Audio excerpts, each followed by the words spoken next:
Pen. Kita tak lambat. Yes. Kita masih ke udara seperti mana biasa. Ada ramai yang sudah mula mesej. Mana ni? Kenapa tak ke udara lagi? Well, we are here. We had a little bit of a technical problem, but sudah beres. Saya suruh Jonson tukar baju sebab saya kata warna ni warna amanah. Betul ke ni amanah? Betul, tengok dekat skrin. Ini salmon color. I don't know what salmon is. It's the first time I also never. Salmon is a color. I know salmon. Okay. Ya, anda menyaksikan Malaysia di Persimpangan dibawakan oleh Malaysia 360. Saya Syed dan saya Jonson.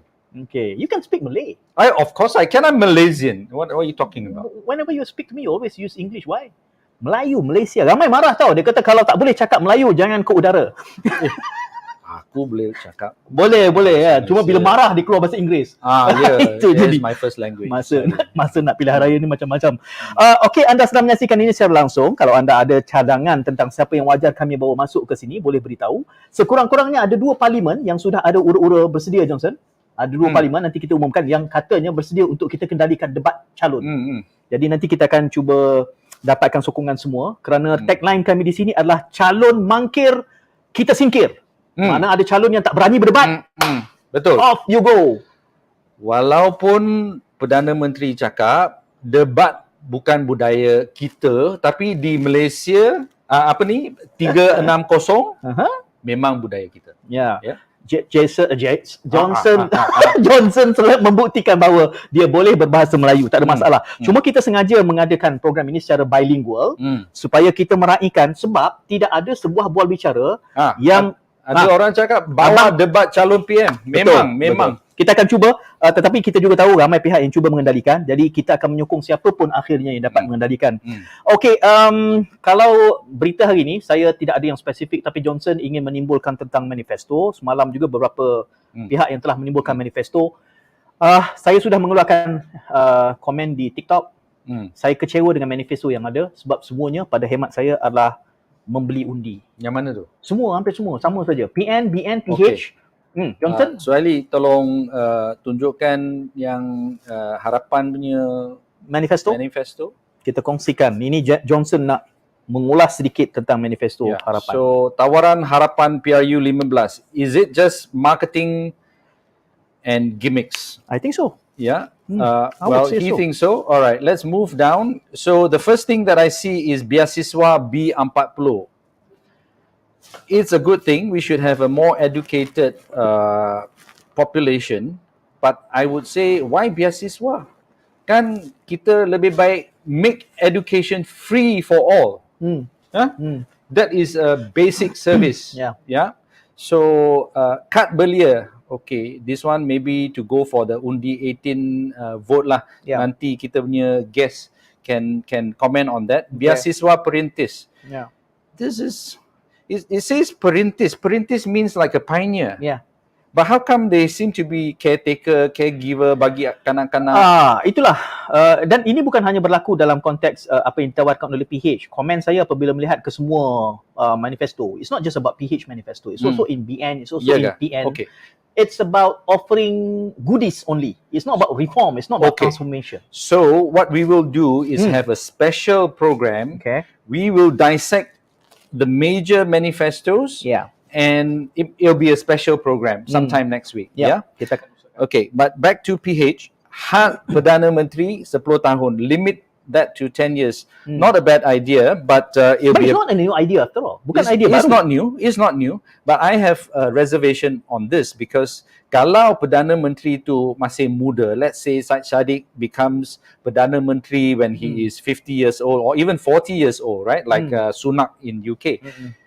To limit him to 10 years, if he is good, why? Let him continue.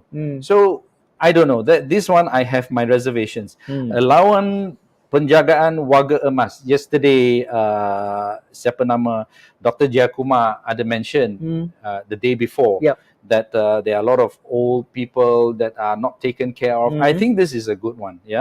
But hopefully it's not just lip service and gimmick. Harga tetap tiket perjalanan Sabah Sarawak. Ini nak beli hati pengundi Sabah Sarawak. Skim mesra usia emas. isn't that similar to allowance penjagaan warga emas? Okay, tak apa. But still good. Jaminan kerakyatan. So this is for the stateless people lah, I assume, and also those who are married to a foreigner or something like that. That's a good move. Program sarapan percuma. Okay, again, melaksanakan sarapan percuma untuk semua pelajar di sekolah. For me, why can't education, quality education, be for all? And again, this is a basic service. So now we have a problem yang kaya raya boleh hantar ke sekolah antarabangsa, tapi yang lain kena pergi sekolah kebangsaan. So why not just quality education for all? And lastly, bantuan sara hidup. This one, I think we should have a party that is bold enough to say we will look into universal basic income. I know the economists out there will say that would really screw up the economy, but I think it's doable. Just that we need to pay some attention to this and do some research. I think that's it. So, kalau pada umumnya kita Jonson maklumkan tadi kita akan ada segmen khas mengulas tentang manifesto ni kerana tak banyak beza dengan manifesto parti-parti yang lain, khususnya 3 parti yang besar, 3 jalur yang besar itu. Jadi saya menyatakan bahawa kalau kita nak membandingkan sekarang ni, kita kena perdebatkan. Dia perlu ada debat untuk menghujahkan kerana kalau tidak dia hanya letak atas kertas. Dan survey mengatakan bahawa rakyat Malaysia hanya 7% saja yang akan melihat manifesto untuk mengundi. Selebihnya tidak. I mean, after Mahathir's statement about the manifesto bukan janji. Buku jingga. So that has made the manifesto useless. And that leads me to my next comment. The manifestos are all these promises, but very seldom they talk about how are you going to implement this. Where are you going to get the funds for this, whatever scholarships or free breakfast, free lunch in the school. Where's the money coming from? Kerana itu perlu diperdebatkan. Yes, itu semua akan keluar kalau kita memperdebatkannya. Correct. Jadi pihak lawan akan mempersoalkan. Jadi anda sokong perdebatan, boleh komen. Jadi terima kasih kerana mengikuti kami di Malaysia di Persimpangan. Jonson, tetamu kita lama menanti. Kita ada 2 tetamu besar hari ini. Saya anggap kedua-duanya besar. Dan kawan-kawan kita, kawan-kawan yang kita suka. Jonson, silakan perkenal siapa yang kita bawa masuk hari ini, Jonson. Yes, first of all we have Tan Sri AZHAR HARUN, the former chairman of the Election Commission. Hai. Tan Sri, apa khabar? Apa khabar? You don't mind? Baik, alhamdulillah. You don't mind if we call you at Yes, please. a bit more personal? Okay, thank you, sir. And the THARMA PILLAI, Yes. Undi 18 juga bersama. Macam mana ni Tan Sri? THARMA, julat usia ni. Kita boleh berbincang di tengah-tengah ke? Jangan ageism lah.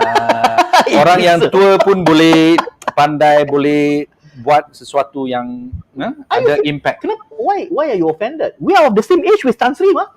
Excuse me. Look at his hair, look at mine. Well, we can color our hair. That look like Richard Gere. Tan Sri dan juga THARMA, terima kasih kerana bersama kami pada waktu ini. Soalan awal saya kepada kedua-duanya, kita mulakan dengan Art dulu. Tan Sri, how do you feel? Apa perasaan Tan Sri melihat perkembangan kini? Kita ada echo sikit. Sebab macam sejuk Tan Sri. Macam bukan PRU. Apa komen Tan Sri? Ya, pagi tadi pun saya bersembang dengan kawan saya. Saya pun kata hari macam sekarang ni tak ada macam bukan PRU. Tak ada bus, there is no bus, you know. Bendera pun kurang, itu boleh jadi sebab duit dah kurang lah. Sekarang mahal kan. Tapi dari segi isu buzz, momentum tu tak ada lah. Dia macam I think because dah political fatigue ni dah set in dah lama. Pasal lagi pula sekarang ni rakyat kita pun menghadapi perkara-perkara realistik yang lain, iaitu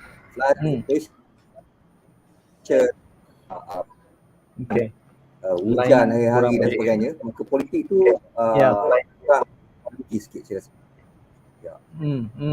Internet kita agak terganggu sedikit, tapi kami boleh tangkap apa yang Tan Sri sebutkan itu tadi. kita harap internet kita akan semakin okey apabila kita teruskan perbincangan. Tapi soalan yang sama kepada Tharma dari kacamata orang muda. Kenapa macam sejuk? Kalau orang muda pun sejuk, yang tua lagi sejuk lah. Tharma. Baik, harap-harap internet bagi saya okey lah. Kalau ada isu boleh bagi tahu. Pertama sekali terima kasih atas jemputan. I think it's a pleasure to be here. Bagi saya, kalau saya tengok dari segi perspektif anak muda, yang buat saya boleh katakan adalah dia situasi semakin menghangat atau it is getting hotter. Kan apa yang saya boleh nampak kan, kalau kita tengok di media sosial, pelbagai parti politik terutamanya saya tengok ramai pemimpin anak muda terutamanya mereka menggunakan media sosial, TikTok dan sebagainya. Saya rasa TikTok sedang menjadi the new battleground dari segi perlawanan idea, perlawanan manifesto, perlawanan taruhan antara semua parti politik. Maka saya rasa di situ, di media sosial semakin hangat ya. Tapi dah tentu saya rasa dari segi naratif di luar sana masih saya rasa masih kabur kan, kerana dalam pilihan raya ini kita sukar untuk melihat siapa side mana yang pilih kan, dan ramai daripada rakyat di sana mereka mungkin pertama rasa kecewa dengan apa yang perkembangan politik yang berlaku dalam berapa tahun ni kan, dari segi pertukaran politik, permainan politik, dan juga dah tentu isu-isu pengkhianatan dan sebagainya kan. Maka saya rasa itu adalah bagi saya antara perkara yang mungkin menyebabkan antara situasi politik mungkin kurang hype lah berbanding dengan GE14 atau PRU ke-14 yang lepas. Itu pembuka bicara lah sebagai overview yang berlaku. Di media sosial semakin hangat tapi masih belum mencapai paras PRU ke-14. Itu yang saya boleh katakan. Okay, granted social media is heating up, that's for sure. Now the question is, does social media activity translate to voter turnout? Because now this election, what is very significant, there are a substantial number of new voters, Undi 18 and those that are automatically registered. Do you think the social media activity will translate to voter turnout? To THARMA. All right. For me, I think if you look at you look at the previous elections, right? I think Peranan Johor was a good example as a benchmark that we can use. So I think one thing to mention was that the 18 to 20-year-olds had a very decent turnout rate that was average or consistent with the overall total turnout in Peranan Johor. So I think that was something that was quite quite promising. And this was analysis that was done by Dr. Bridget Welsh. So I think that element was a good thing. However, the big challenge that we have over here really is the structural issues, right? Of course, in terms of how do we make things easy. We just heard recently in terms of how there may be mass flooding, mass issues in terms of infrastructure blockage if, let's say, floods happen. That's one element. Number two is that COVID cases might also be increasing due to certain the new variant, for example, right? There is also higher costs. So, for example, if you are a voter in Semenanjung and you want to go back to Sabah Sarawak, of course, these are the challenges that are there, right? I do think that this is elements where we require certain institutional reforms and idea to make sure that elections are done well and elections are made easier so that it's more accessible for the public and also for the average voter, to make sure that, especially when it comes to banjir and all that, right? Could there have been better mechanisms that we could have adopted early on to sort of make things easier, with COVID, with lockdowns and all that stuff. I think these are the conversations that we should have in terms of electoral systems and making things easy, right? But to answer your question, I think it's really too hard to say yet, just because we don't know what might be the situation next week. The keadaan cuaca, and any sort of monsoon season, any sort of change in sentiment. But I do think that as long as the narrative keeps hyping up and there is sort of a sense that, okay, there is an interest and there's a value for me to be part of this, we say the democratic festival, I think people will come out and vote. Okay, that's good to know. I want to ask HARUN. Now, THARMA has mentioned some structural issues. To me, well, what is really glaring is that two caretaker ministers have said, one, if COVID goes up, and two, if the floods are bad, GE may be called off, right? Now, to me, this puts a lot of power in the hands of one party that is contesting. So that's one issue. It's not a level playing field. Now, the other issue that I think a very simple solution is do not put the power in the hands of the incumbent or the government to say when to have general elections. Can't we have fixed dates? 5 years later, in the month of what, we will have elections. What would you say about that, Art? No, I have spoken about this many times. I'm all in favor of Oops. Wow. Not only because politician, but at the very least for operational reason. If it's a fixed parliament, SPR can prepare better, the parties can prepare better. SPR can go out and rent cases, train workers, 90,000, 100 over 1,000 workers have to be trained. Places have to be rented, halls have to be rented. Logistically, SPR also need to take care of them. We need to rent helicopters, boats, for example, for Sabah and Sarawak. So, at least for that reason alone, Parliament should be fixed. The term should be fixed. But of course, when you fix a parliamentary term like that, you are taking away the customary inherent power of the incumbent Prime Minister to call a snap election. So that will take political will. In the UK, finally, they passed that Parliamentary Fixed Term Act. And it leaves to be seen whether we have the political will to do that. But I'm for it. Ya, Tan Sri, tapi itu tidak membereskan isu-isu besar kerana kita dibebani dengan trust deficit, dan apabila kerajaan caretaker ini membuatkan kenyataan itu, dalam keadaan kita ada defisit kepercayaan, SPR berada di celah ketiak eksekutif, jadi prerogatif mengumumkan ditunda atau tidak ni akan menimbulkan krisis yang tersendiri nanti. Dia akan menimbulkan anarki bila mana boleh diumumkan. Kerana perubahan sentimen ni dibaca secara harian. Jadi kalau tiba-tiba nanti rasa macam nampaknya kita mungkin boleh kalah, maka kita tundakan. Itu akan menimbulkan krisis yang besar. Ya, memangnya. Tapi apabila kita bercakap tentang Westminster demokrasi ni, sebenarnya kuasa untuk memanggil pilihan snap tu secara tiba-tiba tu adalah kuasa sedia ada Perdana Menteri. So agak susah untuk kita dislodge kuasa tu. That's why I said we need political will to do that. That is very important. And I'm not even sure whether that is possible. I really do not know. But of course, for operational reason alone, as I say, fixed term better. Okey, Tharma, sekurang-kurangnya saya mengharapkan rakyat, kalaupun tidak mereka yang dewasa yang tak berfaham tentang proses ini, saya mengharap generasi muda faham tekanan. Audio kita ada sedikit gangguan Tetapi kelihatannya generasi muda juga tidak bercakap kebimbangan ini apabila kenyataan kemungkinan penangguhan itu datang daripada caretaker government. Pada hemat saya sekurangnya, itu boleh menimbulkan krisis yang besar. Tak ada orang bercakap tentang ni, tak ada orang marah. Aku marah. Jonson seorang dia marah. Betul, lain relax saja. Generasi muda pun tak faham, generasi muda pun tak rasa marah, tak rasa bahawa this is very manipulative. Pengumuman awal dibuat buat awal atas alasan kestabilan, hakikatnya akan menimbulkan lebih banyak porak-poranda, lebih banyak persoalan. Tharma, orang muda pun tak marah. Baik. Bagi saya rasa sebab ramai yang masih tak faham isu secara besar-besaran kan. Kerana kita pun tahu bahawa pertama sekali adalah dan ini antara isu dia lah. Dia tidak diperjelaskan secara komprehensif kepada orang awam.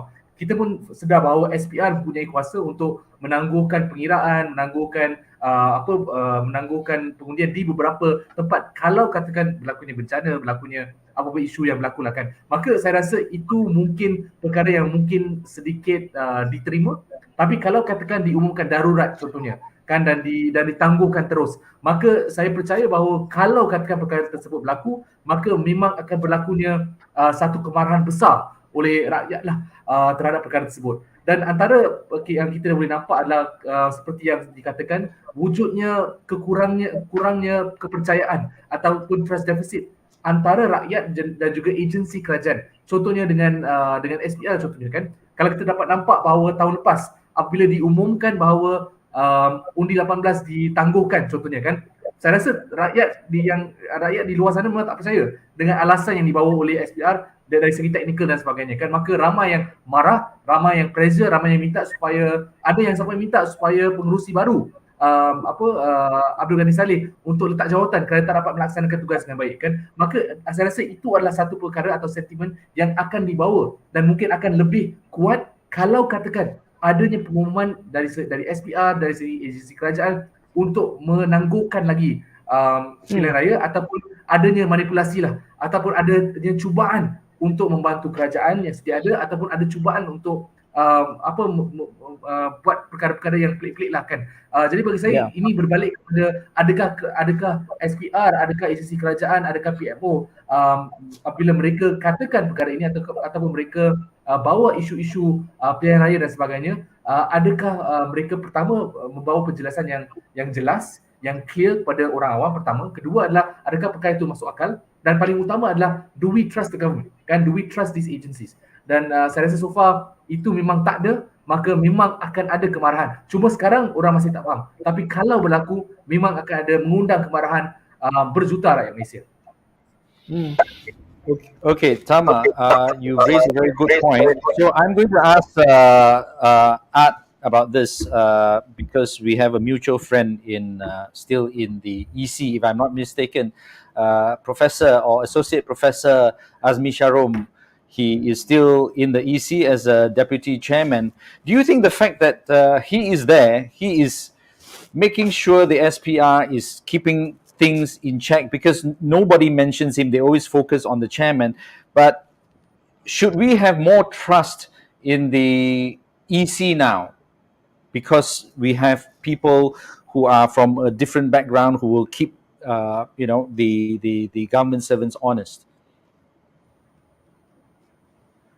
Well, I cannot comment about the state of SPR now, but during me, I can state categorically that the government at that time had never interfered a single time with SPR, not a single time.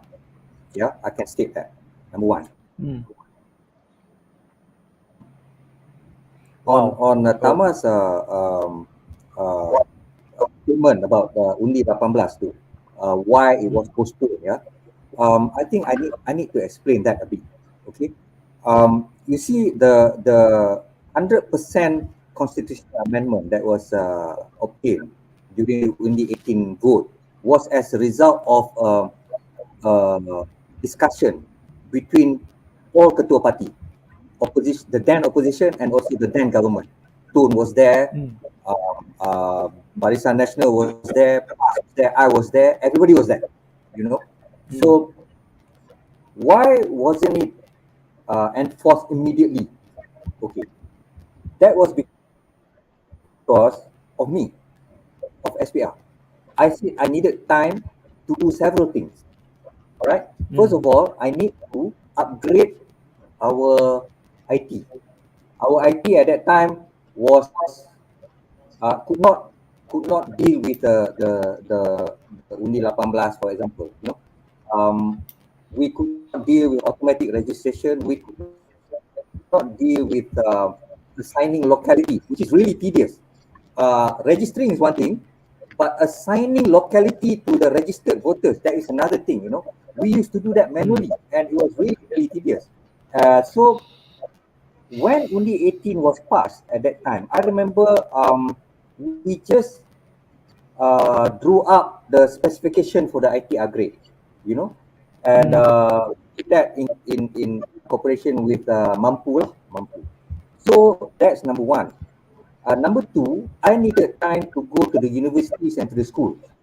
And by that time, I already met Minister Mazli at that time. And we wanted to sign an MOU where I would go to 2,400 sekolah menengah, 16-year-old. 16-year-old because by 2023, they'll be 18. They'll be voting, you know. So we're going to have a simulation of Pilihan Raya and everything. And at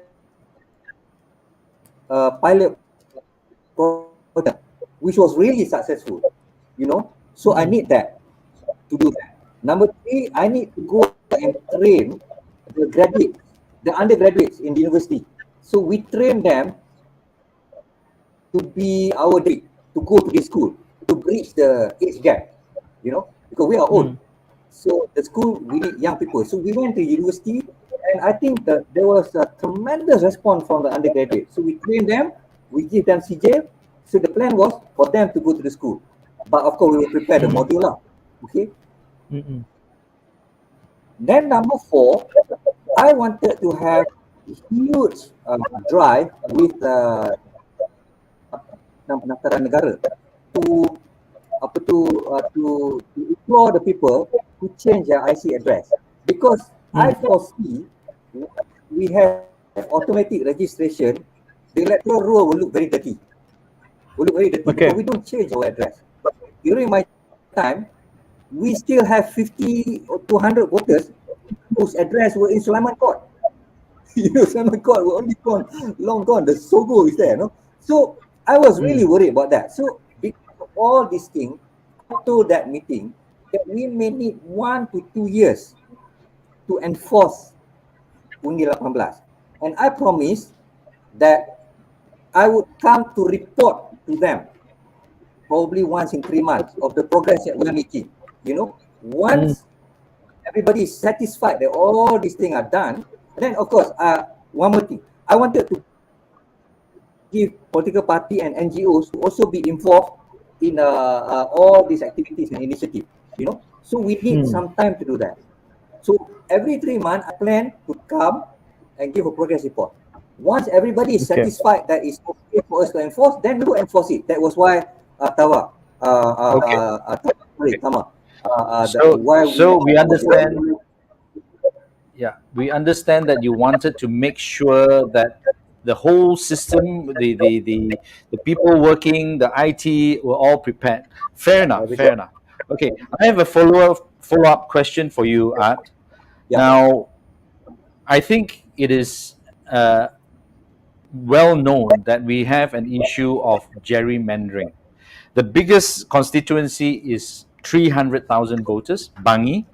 I'm looking at Wikipedia. I don't think they updated it. Last time it was Igan that has the lowest voters. I don't know what it is now, but the fact remains, the ratio is so huge. Why didn't you, during your time, look into this and make sure this was done properly, or at least propose to the government of the day that laws be made so that the constituencies reflect reality on the ground? Yeah, we went to Sabah, Sarawak, we went to universities to explain this issue. I was asked this issue many times, you know. But you see, I have constitutional constraint, not only legal constraint. I have constitutional constraint in this respect. I cannot redraw the constituency. Under the constitution, it could only be done once in 8 years, you know. And once it is done, it takes a further 2 years. So 10 tahun baru kita boleh, basically baru boleh effectively kita redraw constituency, you know. So itu masalah yang kita ada. I wanted to do it, and then I was also looking at how to give how to balance between area and population. So macam kata Petangan, it's so huge, but voter tapi dia besar. Whereas in Putrajaya dia kecil, voter pun tak ramai tapi satu kawasan, macam you cakap tadi, Jonson, betul. We agree with that. So we were looking at how to work out a formula to balance between keluasan and population, you know. So I went to Australia. Australia dia ikut population, dah tak kira keluasan. You know, bila dia touch certain population, dia straight New away constituency. dia constituency. Tapi sini 8 tahun sekali. And lepas you start, dia kena 2 tahun proses tu. Tu 10 tahun, you know. And but you see the thing was this. Walaupun federal kita tak dapat buat, state actually could have done it. And bila state dia redraw dengan constituency which affect parliamentary constituency, then ada loophole kat parliament boleh amend constituency to in line with the state, tapi it wasn't done lah. So that was the constitutional Okey, itu merupakan halangan perlembagaan. Saya harap Tan Sri nanti selepas, sebab itu kita perlu address topik yang panjang itu, Tan Sri saya undang datang ke studio dan dengan Tan Sri kita drill lagi lah tentang ini kan, apa bentuk reform. Saya beralih kepada Tan Sri, ready, standby Tan Sri, kita geram geram, generasi tua yang geram, kami ini generasi tua yang geram. Tapi saya nak balik kepada THARMA kerana kita ada isu kita ada isu reform yang perlu kita sampaikan kepada generasi muda. Tetapi I wouldn't blame it on you sebab I think you have tried your best undi 18. Tetapi selain daripada berjayanya undi 18 itu, keresahan saya adalah orang muda tidak nampak keperluan reform yang Tan Sri sebut, yang Jonson tanya, yang kita timbulkan ini. Ia tidak menjadi penggerak menuju kepada 19 November ini. Orang muda rasa benda ni kompleks, benda ni susah. Jadi sehingga ramai merasakan kalau undi pun sama saja. Dan malangnya, elemen-elemen yang Tan Sri sebutkan itu dalam manifesto, tiga manifesto besar, tak ada satu pun bercakap tentang itu. Tak ada siapa pun yang commit. Semua benda-benda yang reform, yang transformational sifatnya absent di dalam semua manifesto, dan anak muda seorang pun tak tuntut. Mungkin kerana tak faham, mungkin tak mahu. Bagaimana kita nak buat? Ada berapa hari lagi berbaki ni? THARMA. Baik, bagi saya rasa ini adalah cabaran dia lah kan. Kerana kita sukar untuk melihat isu dia sampai dia ni antara mungkin budaya negara Malaysia lah kan. Bila kita tak sedar sampai dah terantuk baru kita nak ni ada isu kan. Jadi bagi saya mungkin perjuangan untuk perbetulkan perkara ni mungkin kena bermula lepas PRU lah. Untuk saya sebagai NGO lah. Kerana kita to be realistic lah kan. Kalau kita tengok berdasarkan apa yang perbincangan yang berlaku, perkembangan yang berlaku, ramai parti politik faham bahawa dalam satu persaingan yang teramat sengit, yang teramat saya rasa teramat sukar antara satu coalition yang besar yang kuat, maka sukar untuk kita tukar perkara ni kan, dan kita push untuk perkara ni kan. Tapi dah tentu saya rasa lepas PRU memang perlulah dan kita sebagai undi 18 memang kita committed untuk bawa isu-isu ini, dan tentu sekarang kita lebih fokus pada isu-isu postal votes dan sebagainya kan, untuk mengurangkan atau mengurangkan isu yang ada dan mengurangkan isu yang kita hadapi pada GE 14 yang lalu, di mana ramai yang mendapat undi postal vote mereka lambat, tak sempat nak dapatkan balik atau bawa balik ke Malaysia dan sebagainya. Kita cuba selesaikan yang itu dahulu, dan reformasi yang baru kita memang akan perjuangkan untuk jangka masa yang akan datang. Tapi berbalik kepada agensi atau institusi kan, untuk menyentuh apa yang Tan Sri katakan tadi, berkaitan dengan isu undi 18 dan sebagainya kan, dan keyakinan terhadap institusi. Pertama sekali untuk kita terpaksa menyaman SPR dan juga menyaman kerajaan kan, bawa kepada Mahkamah Tinggi. Dan di Mahkamah Tinggi kita ada peluang untuk melihat apakah hujah atau apakah perspektif yang dibawa oleh pihak kerajaan dan juga pihak SPR tentang kenapa perlunya ada penangguhan hampir 18 bulan terhadap tarikh yang mula-mula diumumkan, iaitu komitmen adalah seperti yang dikatakan pada Julai 2021, tapi apabila dibawa ke mahkamah kan tak cukup, memang tak ada, lompong mereka hujah yang bawa mereka kan, nampak kosong di mahkamah kan, kantoi di situ kan. Maka bagi kita ini adalah satu perkara yang saya rasa cukup memalukan lah kan. Dan tentu kita menang di mahkamah, dan kerajaan baru, kerajaan Datuk Seri Ismail Sabri menentukan bahawa okey, kita akan mendengar apa yang dikatakan oleh mahkamah dan kita laksanakan terus. Maka bagi saya ini adalah sekali lagi isu keyakinan kepada institusi yang ada itu sendiri kan. Bagaimana SPR mengatakan mereka perlukan sampai September 2022, tapi apabila kalah di mahkamah, diminta oleh PMO dah boleh terus laksana pada Disember 2021. Itu masalah. Itu kalau saya sebagai orang biasa macam saya question lah. Apa logik dekat situ kan? Kata perlukan masa lama, tapi bila dah kena pressure, kena tekan, dah boleh buat kerja kita kan. Maka sebab itu untuk kita kan berbalik kepada bagaimana untuk kita reformasi bila kita bercakap pasal institusi pilihan raya dan sebagainya, atau dari segi ni semua, saya rasa berbalik kepada SPR sendiri. Siapa yang menjadi chairman, siapa yang menjadi commissioner dalam tu, kerana mereka adalah tonggak utama sebagai Suruhanjaya. Technically sebagai Suruhanjaya mereka tidak boleh dikacau oleh pihak Perdana Menteri, tidak boleh dikacau oleh eksekutif. Technically lah. Secara realiti kita pun tahu lah mungkin ada banyak tekanan dan sebagainya kan. Tapi secara realiti, secara perlembagaan mereka tidak boleh dikacau. Maka sebab itu kita penting untuk dapatkan seorang pengerusi yang telus, pengerusi yang baik, pengerusi yang tahan tekanan, pengerusi yang pro reform kan.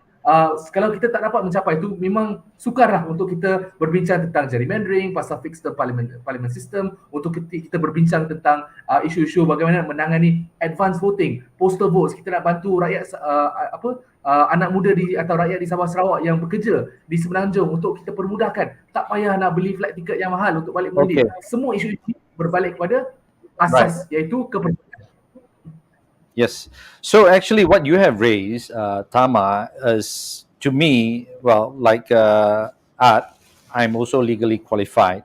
And the basic issue is separation of powers, right? In a way, the fact that Undi 18 brought this to court, the separation of powers worked insofar as the judiciary seems to be coming back and asserting itself, taking its role in our country to protect democracy, right? However, the executive is letting us down because, as Cynthia Gabriel from C4 mentioned that day, the appointment of, like you say, the chairmen of commissions, it's still, done by the Prime Minister or by the government, right? So, there is SPR, there is MACC, and macam-macam lagi. So that is one issue, and I hear you. Now, I always believe democracy is about the people speaking up, fighting for their own rights, what they are entitled to. They are entitled to a strong judiciary. They are entitled to legislature that is fair, that everybody gets a fair say. The speaker doesn't prefer this or that party, and then of course the executive that does its job as they should do it, irrespective of who is the prime minister. Okay, but so to me, coming back to Undi 18, it seems to me that many are still very blur when it comes to political issues or issues surrounding democracy. Do you think it is up to the government or up to NGOs to educate them? Is that why there's still this, reluctance to take a real interest in politics? Or do you think it's because when you say there's a lack of trust, it also shows me that that a lot of people are disillusioned with the politicians, like not just the young but the old as well. But how do you think we can, because we don't trust the politicians, how do we bring them back? Right, THARMA, I know it's a very big question, but yeah, can you help to enlighten us? Correct. I feel like it's multiple questions in one. So I'll try my best to answer a few of it. On education, fundamentally, it must go back to government, right? Unfortunately, NGOs don't have billions of budget, don't have billions of access to schools, right? So it must go back to government in terms of how we amend and reform and create systems, right? So for me, I think that there is pressure, there is change that's being done on the Ministry of Higher Education in terms of giving certain freedoms for university students to debate, discuss, engage in political topics. But I think more reforms and faster changes must be done in MOE, because we must realize that politics is not just about which party or which leader you support. Politics is constitution. Politics is your water policy, your environmental policy. Politics is education, right? Everything is political. Can we include that into things like bahasa Melayu, bahasa Inggeris, our sejarah papers? It can be immediately done if there is will from the civil servants within the MOE, essentially, right? I think that element is very important. So of course, for us, we will try to pressure, but fundamentally, that mass change in education must start with the government. And of course, NGOs like us will ideally top up. But that's the investment that we must make over the next few decades and few years, right? That's the first part. Number two is that in regards to what do young people feel in terms of their blur and all that stuff, right? One thing I want to mention very importantly is that young people are, I mean, this is purely based on data, right? Young people are not apathetic, right? That part is very important because if you look at data after data, survey after survey, they're showing this, that 80 to 90%, the vast majority of young Malaysians, however you categorize them, they are interested to vote. They're interested in democracy.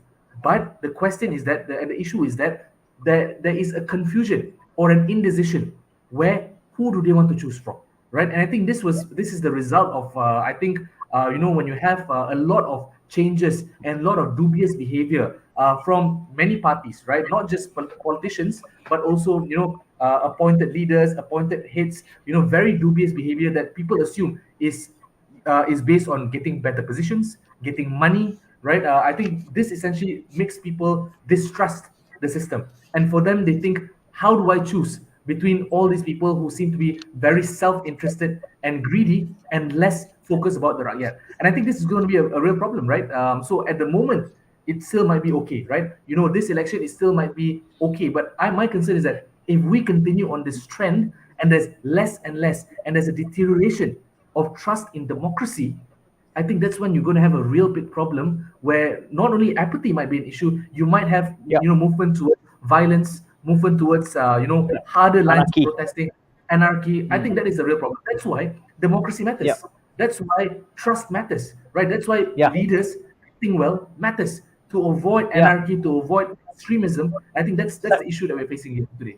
Saya sangat mengharapkan ramai generasi muda bercakap di dalam linggo yang THARMA sebutkan. Tetapi saya tahu ia agak kompleks dan tidak semua generasi muda undi 18 ke 29 tahun ini articulate dan faham. Tapi saya berbalik semula kepada Tan Sri Art kerana blessing in disguise selepas PRU 14 runtuhnya sebuah hegemoni. Apabila sudah tidak ada hegemoni, tidak ada big brother, tidak ada abang besar. Sehingga kan saya mengalu-alukan di dalam pembentangan manifesto Barisan Nasional, pengurusinya mengumumkan tiang seri kuasa ini harus dibebaskan. Dia menyebut SPR, SPRM. Itu menarik. Barisan Nasional menyebut itu. Selama 65 tahun dia tak ada kekuatan nak menyebut itu, tetapi hari ini itu adalah tagan. Itu adalah janji. Tetapi kita tahu tidak cukup hanya sekadar janji, Tan Sri. Bagaimana kita harus tekan lagi sementara sudah ada janji daripada pihak Barisan Nasional? Saya kira itu sudah dituntut lama oleh pembangkang. Tetapi bila datang daripada Barisan Nasional, menjelang 19 November ini, bagaimana kita boleh mengukuhkan lagi messaging ini supaya kita ada kesempatan selepas PRU nanti siapa pun menjadi kerajaan, reform ini benar-benar dapat dilaksanakan. Now, maksud saya reform kerana selama ini pun janji kata nak buat macam-macam lah. Masa tak cukup lah, resources tak ada, data tak betul, perlu kajian dulu, Tan Sri. Kita dah bosan semua tu yang menimbulkan political fatigue yang Tan Sri timbulkan. Tapi kita ada kesempatan 12 hari ini. Sementara BN sudah menyebutnya. Jadi apa yang perlu rakyat buat sehingga 19 November supaya ini tidak tinggal janji, Tan Sri? Ya, saya rasa pertamanya pasal political consciousness lah. Kalau kita tengok ruang maya, dia memang very conscious about political issues. Ya, hari-hari kita cakap pasal benda politik, which is good. Tapi with all due respect to everybody, not only to the young generation, the discourse that we have is more emotional than intellectual. I'm not putting down anybody, but that's my observation. The discourse tu a bit emotional, a bit strident at times. I wish, my hope, kalau boleh ada discourse lebih mendalam, intellectual discourse, kita melihat sesuatu isu tu secara mendalam tanpa emosi, lebih baiklah saya rasa. Tapi bagaimana untuk memberi rangsangan untuk mencapai matlamat tersebut, itu saya tak ada jawapan lah. Tapi pada generasi saya, bukan nak kata generasi saya lebih baik, tapi masa di universiti tu, waktu tu walaupun tidak auku,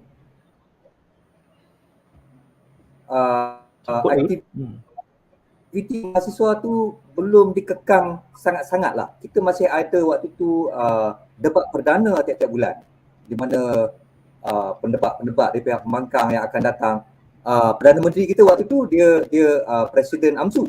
So dia akan mewakili student tiap-tiap bulan di Dewan Tukar Kansler. Kelas saya saja ada 4 orang di parlimen. Saya, Datuk Takiuddin, Tiliangka dan Fadilah Yusof. Tu dari kelas saya saja. So political consciousness waktu tu saya rasa tinggi lah. Yang waktu sekarang ni consciousness tinggi. Tapi dia terbengkalai setakat bersembang dalam social media saja, you know.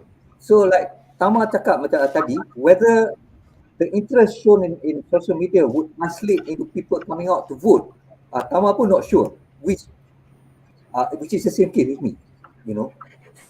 So dalam 2 hari ini, of course, tak tahulah sama ada masanya cukup 2 hari atau 11 hari lagi ni untuk kita memangkitkan isu-isu ideals ni. Ya, tapi saya rasa masalah ni sekarang ialah rakyat di luar sana, pengundi di luar sana mempunyai masalah realiti yang lebih menekan daripada masalah idealisme. Kan? Mereka lebih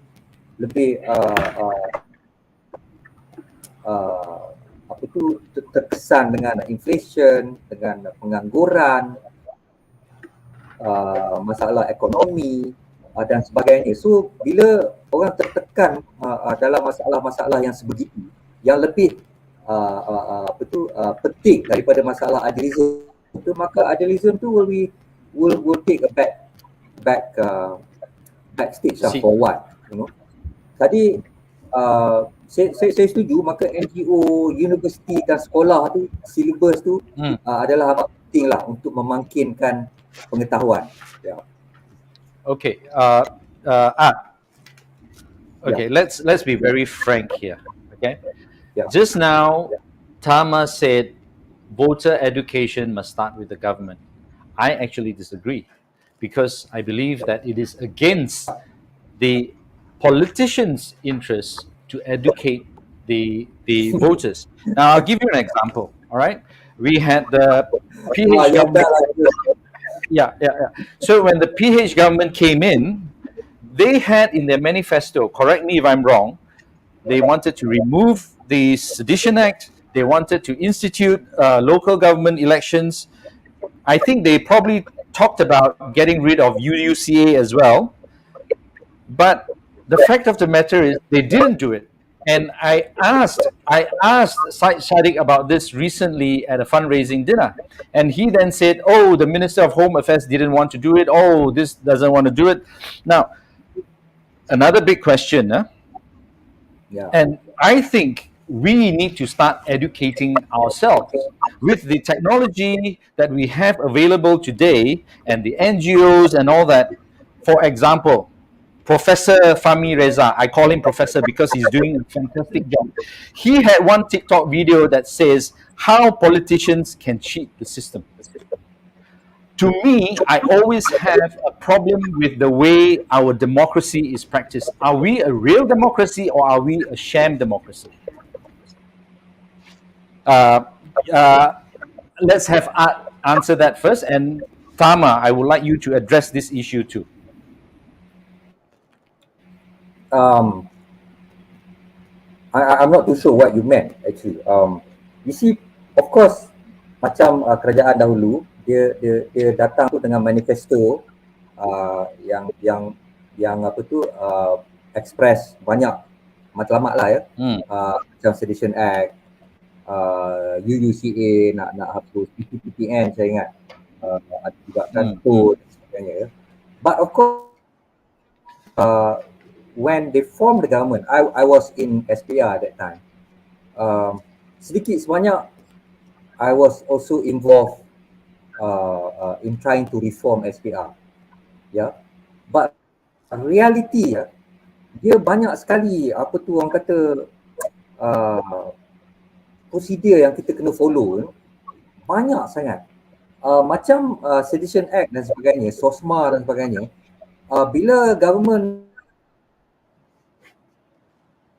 to look at all those laws and several meeting, and then of course when we start each stakeholder, macam SOSMA, we have to engage police, you know, dan macam Sedition Act, we got engage, several other agency. Bila kita work out the detail tu, that takes time. You know, macam akta pendanaan politik. I was involved in the drafting together with Tan Sri Abu Kasim of GIACC. So bila kita dah ready, we make presentation. And bila kita discuss the detail tu, mulalah isu itu keluar, isu ini keluar, and it requires a long time, you know. So that is why I say political will is very important. Kalau political will tu tak ada, then it's very even Barisan Nasional now is talking about several reforms, and once the new government is formed, those and the voters through their MPs as well will have to push for those reforms, push hard and push non-stop. Then only I think there will be great momentum towards achieving the reform. Dharma, soalan yang sama Jonson tanyakan tadi. Are we a real democracy? That's what I'm asking, because even if you educate the young people, right, about the legal aspects and all that, but the fact of the matter is the way it's implemented in Malaysia is weighted in favor of the incumbents, and they will do all sorts of things. So how do we do that? Do we even realize this is not a very fair democracy? Let me unmute myself. Sorry. I think one thing we have to, in the world, right, there are scales of democracy, right? There are, of course, the absolute most liberal democracies, right? That means it's most transparent, most equal, right? There's illiberal democracies. There's, authoritarian states and all that stuff, right? So I think that essentially life and also progress is on a scale, right? So for me, this is how I see it, right? That we are, in my opinion, just based on definition, I do think that we are a democracy. We didn't manage to make certain changes happen in the past, and that change has been translated, right? Is it easy? No. Is it fair? No. Are the odds stacked against us? Yes.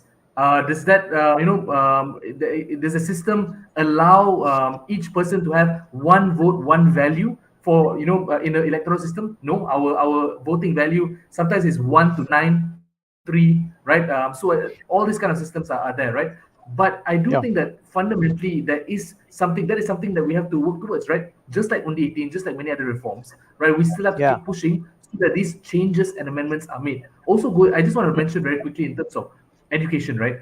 Of course, the government will always try to skew things in terms of education, in terms of and to benefit them in a way, right? But I think that's the reason why we must make sure that these systems are depoliticized, to ensure that that we don't talk about, or essentially you don't talk about leaders, or you don't talk about certain narratives, but basic ideas like what is our constitution, what is the role of HARUN and MP, what is the responsibility of the Yang di-Pertuan Agong. I think these are very basic things that I don't think are too controversial in my opinion, right? And I think that if we are not teaching that in schools properly now, and if you talk to the average voter, right now you go down to the ground, tak kisah you're looking at KL ke pergi Bacok Kelantan ke, tak kisah, doesn't matter, you pergi jumpa dengan orang, ask them apa beza ADUN dengan MP, siapa yang jaga kalau ada pothole dekat nak pergi jumpa siapa kan, diorang tak faham kan. And for me that means that there is a fundamental failure, and I think I have to be quite realistic over here, right? I don't think it's reasonable if we just rely on NGOs, no matter how good, because let's also be honest, NGOs have our own agenda, right? There are NGOs that are very authoritarian, that are very conservative, there are also NGOs that are very progressive, very liberal, right? So also there's a split in terms of that agenda. So in the end, I think we need the basic level of education from the Ministry of Education as part of citizenship education, but the top up can be from parties, can be from NGOs, can be from other bodies. I think that top up is there, or can be there, or from your own research, right? But the basic stuff, I think the basic stuff is not even there at the moment, right? So I hope that sort of addresses the question. But the core idea is this: I still believe that we are a democracy. We have made the change happen to prove that we are a democracy. But is it there yet? No. Can we make it better? Of course. Is this fight over? Absolutely not. And we still have to keep pushing on until we can be proud of our democracy, not just regionally, but worldwide. Penonton kita tidak ada soalan yang spesifik. Saya cuma ingin kongsikan ada satu soalan yang mungkin hanya untuk difikirkan kot, bukan untuk dijawab oleh kedua-dua panel. Dia kata, AZHAR Rizwan, dia kata dia pun tak tahu nak jawab pada anak dia bila anak tanya parti mana yang kami perlu pilih buat pertama kali mengundi pada kali ini. Itu saja komen ataupun bentuk persoalan yang timbul. Tapi saya tidak expect itu perlu dijawab kerana inilah polemiknya, inilah realiti yang kita hadapi hari ini, kekeliruan yang ada. This is a reflection of how poorly our young people are educated. They can't think for themselves who to vote for, and they're asking the father who I should vote for. Ya, tak apa, itu kita perlu kembali bersama. Sekurang-kurangnya Tan Sri Art, dia kata lepas PRU kita address isu-isu besar yang transformational sifatnya. Itu perbincangan selepas. Tapi ada warning sikit. Tan Sri bila masuk studio, the grilling is different. So dia tidak terbatas. Tak ada masalah. Tan Sri mengangguk tu, dia steady je. Saya dengan Tan Sri sebelum ni, dia anything goes. Dia bukan seperti orang yang ini jangan tanya, ni jangan tanya. Soal bersetuju atau tidak dengan jawapan dia tu cerita lain. Kita mungkin tak bersetuju dengan jawapan dia kan. Tapi tak apalah, dia steady. THARMA pun steady. Jadi kita terima kasih kepada kedua-dua panel dan harapnya kita akan berjumpa lagi. Lebih penting selepas PRU. Sebab selepas PILLAI itu akan berlaku kekalutan yang lain. Different kind of challenges that we are facing. THARMA dah beredar dari komputer. Okay. So, terima kasih sekali lagi. Yes. Thank you very much, Art, and also THARMA PILLAI. Yeah. We'll catch up again. Terima kasih for it's a pleasure. Baik, terima kasih. Bila Jonson tanyakan tadi, is this a true democracy? Tapi THARMA sudah menyebutkan sikit. Demokrasi tidak pernah sempurna. Cumanya variasi sebagaimana yang kita nak. Yes. First past the post itu memang dah obsolete dan mungkin tak sesuai dengan kita. Tetapi saya yakin kalau kita sebut first past the post ini pun, rakyat tak faham apa yang dimaksudkan. Oleh itu saya cakap, tolong pergi tengok TikTok Puasa Siswa. Puasa Siswa. Itu ada seminar. Tiap-tiap hari ada seminar. First past the post, apa maksud proportional representation, macam mana nak buat. Ya, tapi itulah bila Jonson kata tadi bukan kerja orang politik. Saya cuma nak menambah, cuma ruangnya tak sempat. Saya kata itu sebenarnya kerja SPR. Pendidik politik ini. Tapi cuma masalah dia, expectation rakyat, SPR ni dicelah ketiak eksekutif. Jadi mungkin ini tak adil kerana Tan Sri dah beredar. I think that's a lot of excuses. You know, I wrote it down. You know, they will say, oh, we have to kaji this, we have to kaji that. Then it becomes analysis leading to paralysis, right? And then the bureaucracy. And end of the day, they will then say, oh, lack of political will. Come on. I mean, Jonson, sebab itu saya insist kita bawa semula Tan Sri Art. Dia sporting enough untuk datang semula. Sebab saya menganggap bahawa Malaysia di persimpangan ini kita harus menjurus kandungan kita membantu menuju ke PRU 19. Jadi 19 November 19 November maksud saya. Sebab kita ada 12 hari ini. Dan mungkin dalam 12 hari ini kita tidak boleh membincangkan benda-benda yang reform. Itu selepas PRU nanti. Sempat ke nak bincang? I think it's too little too late. Honestly. However, if the voters are brave enough, they should walk up to the calon and ask them, what do you think of this issue? It's not in your manifesto, but what do you personally think of this issue? Kerana itu saya di peringkat peribadi, saya insist untuk calon ataupun di parlimen masing-masing, kita anjurkan debat calon. Jadi di dalam debat calon tu kita boleh bertanya, kerana kita inginkan ahli-ahli parlimen kita orang yang cerdas dan celik macam. So I have a suggestion based on that. So our Ampang candidates, at least one of them or two of them are ready. So I suggest those on Twitter, on Instagram, on Facebook, please tweet them, please send them a message on Facebook, ask them, please debate the other candidates so that everybody can judge for themselves. And you said, kalau mangkir? Calon mangkir kita singkir. Yes.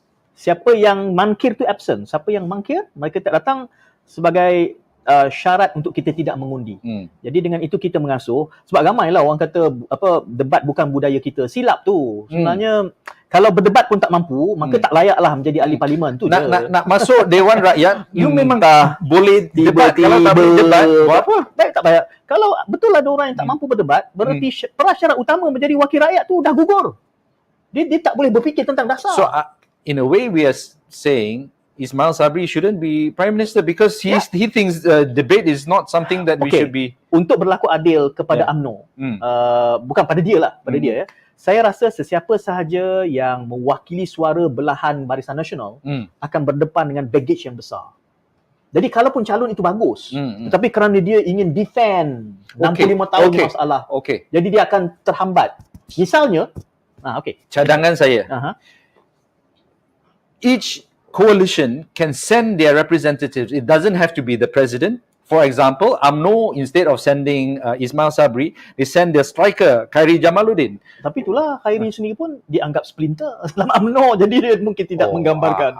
That one I don't know. Kan? Nanti ada pihak yang mengatakan, itu Khairi, itu bukan UMNO. Jadi ini masalahnya dengan kaedah representatif itu. Minta presiden bagi watika, siapa pergi debat lah. Sepatutnya presiden, itu saja. Sepatutnya calon prime minister, Perdana Menteri, sepatutnya. Tetapi kita sudah mengelak, itulah. Tapi inilah ruangnya. Saya sebutkan tadi blessing in disguise.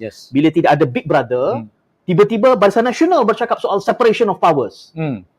Dulu tak dengar ni soal Barisan Nasional. I don't think they even understand what that means. Saya bersangka baik dan saya ingin mereka laksanakan sebab kemungkinan mereka masih boleh menang ni. Jadi kalau mereka menang, saya nak drill lah. Saya kata bila nak laksana. Sebab itu ini haram. Gambling is haram.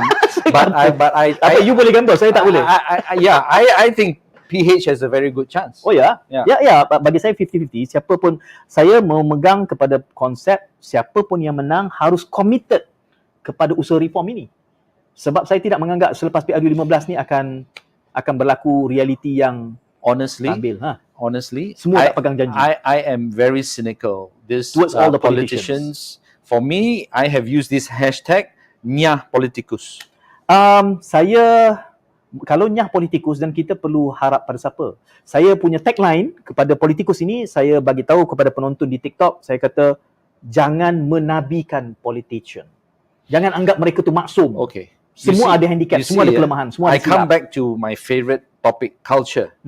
The culture is so bad in Malaysian politics. The good people don't want to join. So I give you two examples. People whom I think should be parliamentarians. Datuk Ambiga. Satu lagi Tan Sri Johan Jaafar. But these people are, they look at the situation. I don't want to be part of that. Betul. Saya setuju. Jadi saya anggap ini antara usaha kita di sini. Di Malaysia 360. Agar tidak taksub kepada parti, tetapi melihat kepada calon yang punya wibawa untuk membawa agenda-agenda reform, agenda-agenda transformasi. Kita sudah melewati masa yang kita bataskan. Marah hari ini? Hari ini kita marah, je? Okey saja, menarik. So who do we have tomorrow? Besok kita ada Hisamuddin dan juga band daripada Ilham dan juga Merdeka Center. Untuk kita melihat survey-survey yang banyak ini dan apa maksud di sebalik survey itu. Besok pukul 6 petang. Alright. Kita jumpa lagi. Saya Syed. And I'm Jonson. Jumpa lagi. See you.